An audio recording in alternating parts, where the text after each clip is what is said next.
Hey friends, if you want to know on how you can fix where the shift key is not working on your Windows, then please watch this video and I will guide you on how you can fix that. So if some of your keys on your keyboard is not working, it's very annoying, so we need to go fix that. First is we need to click on the start button and then go to settings. We need to make sure that the sticky keys are turned off or disabled.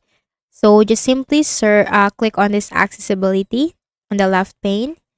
Scroll down and you will find keyboard under interaction. Now you need to make sure that sticky keys, filter keys, and toggle keys are switched off. Again, you need to make sure these buttons are switched off and then close this. Then click on the start button.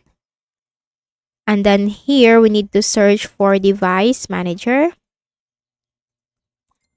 That will appear under the best match. Then just simply click on that. Here you need to click on these keyboards. Click on this arrow. Then make a right click on your keyboard. Now if you have two of this under keyboards, just simply do the same process for the other one. So just simply right click, select update driver.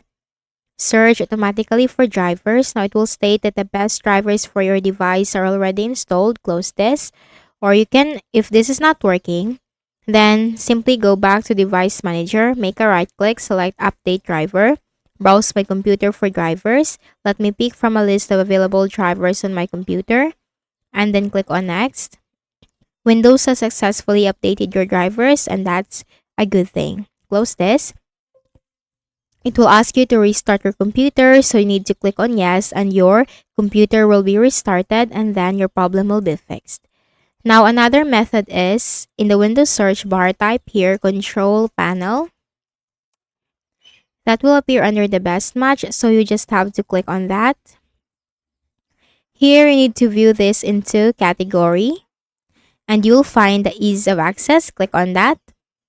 Then click on this ease of access center. Always scan this section. Scroll down a bit and you'll find make the mouse easier to use. Click on that. And you will find this turn on mouse keys. Check this box. Now once done, just simply click on apply and then OK. Always scan this section. And then close this. Then check your problem, but this time it will be fixed. So I hope this video helped you. Thank you for watching and have a nice day.